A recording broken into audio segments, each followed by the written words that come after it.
moving into the Brundle-Nelson section, which we haven't seen many overtakes across the weekend, but because there's such a it does look like someone has actually done wide in that should have been the second place car, the 68 Leicester that ran wide and hadn't taken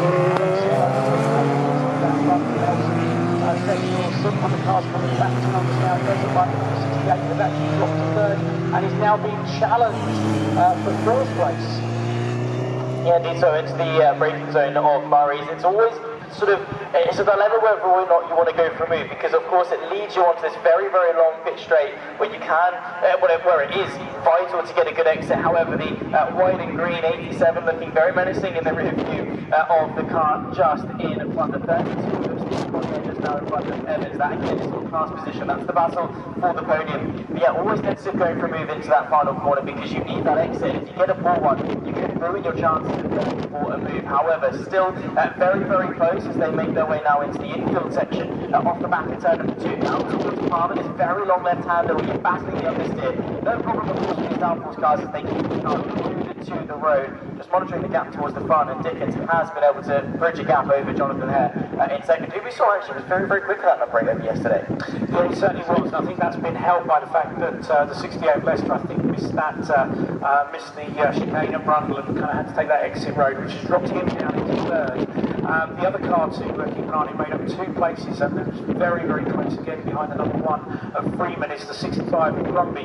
Got a great start, and that gap as they crossed the line was just 0.7 of a second, so that really is a battle to be keeping an eye on between the 65 and the number 1 car. So as we now cast our eyes over towards the Brundle section of the track and wait to see these cars coming down the number 7. Just short enough. Number 2 second.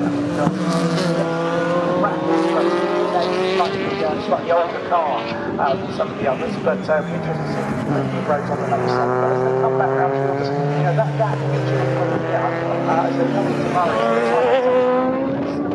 I wonder whether Jonathan Hare, over the course of the next 11 minutes or so, can actually mount a challenge of the lead, because they certainly look closer as they cross the line. Yeah, they do indeed, of course.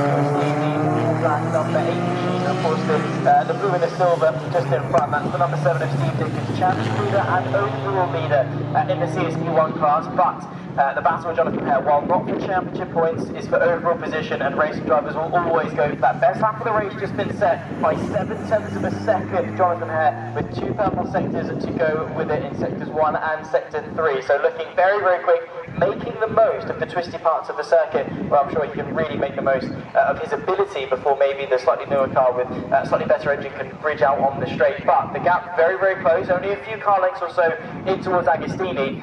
But as you get closer, again, it's not going to be a huge problem, but maybe a slight element of sort of dirty air and also sort of tunnel vision on the back of another car. You sort of find yourself losing that rhythm once you start getting a bit too close, and it's something that Jonathan Hare needs to be careful of and use the momentum that he's got 7/10 of that quicker just to sort of drive onto the back of Dickens and get through. Yeah, he is. I mean, one thing that's going to give him a bit of comfort is looking in his mirrors. He's not going to be able to see much of the 68 car that he overtook earlier on in this race, and the fact that he's got that bit of comfort, he can keep focused. But the other thing he's going to have to keep focus on is the time, because we're now under 10 minutes of this race. It's only a short sprint, so yeah, you're right, you've got to be careful of that tunnel vision, but you've also got to be wary of the time. He's certainly around 1.1 seconds behind the finish. But it's certainly a battle to very much keep an eye on. Another battle, as I say, to Evans in the 87 is getting close to Collier in the 32. That one is certainly something to keep an eye on as they head down towards the Bentley straight now.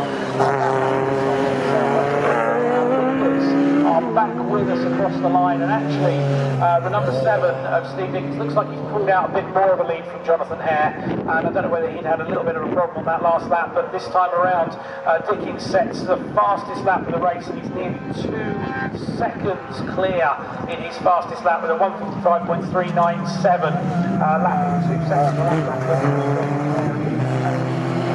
is my race. I'm stamping my authority on it at the point where I'm doing it. Yeah, exactly. I think he'd always have that pace in the tank. He was just sort of waiting to use it. And it's not that Jonathan Hare had a problem, because his lap himself was 0.8 of a second quicker than the lap previous. So he's clearly pushing, trying to extract the most out of the car. But yeah, Steve Dickens just sort of looked at the pressure, said not really, put his foot down and found a little bit more in terms of the speed. So that's going to be a commanding lead, unless there's of course a later issue. Still possible with 8 minutes of this race to go. Looking at the other gaps we've got in the field, we've still got that battle for P3 and CSP1 between Collier and Evans. That's going to be the 32 versus the 87. So keep an eye out on that one. That's going to be the white and green 87 behind the 32 of Collier, who, by the way, is second place in this championship and really needs to be picking up some good points, because at the moment Steve Dickens is looking to have a really comfortable margin by the time they head to Donington Park at the end of July.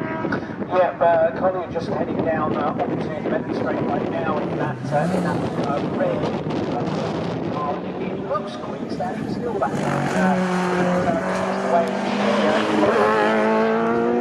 like an incredibly sorted car, but running in fourth place at the moment, certainly, as you say, needs to make a bit of inroads into the car. They are certainly away from the championship. A little bit further down, Leicester in the 66 is getting incredibly close to the number one improvement, so that's one to have a look at. And just if you're keeping up with the programme, the Parks is one that's brought into the paddock, unfortunately, so it looks like we've lost that car from our races. Our leaders head across the line and start another lap. And I must say, it doesn't look like Jared Leicester in the 68 is now starting to creep that bit close to Jonathan Hare. The gap around that last lap was now 2 seconds between the two, and Jared Leicester was actually more than a second a lap quicker than Jonathan Hare last time around. So that battle for second place could be quite tasty by the time we get to the end of this race. Yeah, it could be indeed. So Jared Leicester closing in. Yeah, it was initially quite a decent start. I thought he was going to be applying some pressure to Steve Dickens, but unfortunately not quite the case. Now maybe we've settled into this race, he's found his rhythm, got the tyres up to temperature, maybe found himself a little bit of pace that can allow him to close that gap. We've got 6 minutes left of this race, and we've got, 4 cars, I think, in contention for the CSP2 second place, just behind Begley.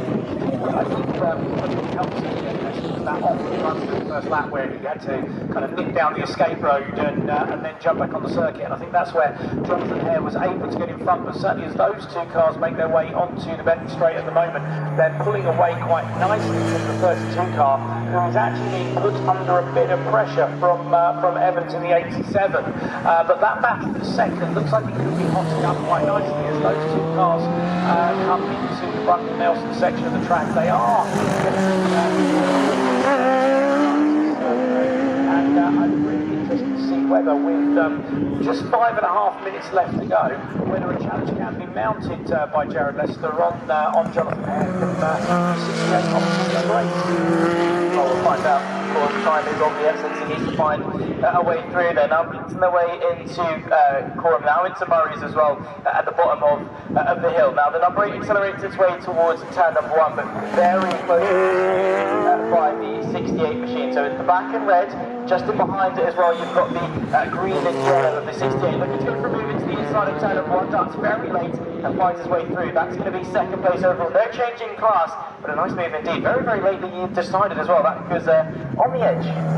Yeah, as those cars come towards it, didn't like he was anywhere near close enough, but very brave into the first corner. And a really good move. You don't see many moves into the first corner, being such a quick circuit. The other thing, just to point out, we've got the number 60 of Hunter, which is being lapped now. Now, in a 15-minute race, you certainly wouldn't be expecting to meet lapped traffic. So it does look like the second and third place cars have just navigated him successfully. But it is, again, another one of those things that drivers have to be aware of. And it's such a short race, it isn't something you'd be expecting to come across his lapped traffic. So these drivers have got to be very aware, as has any driver that's being lapped. So yeah, the number 60 car is just behind that battle for second place. Jonathan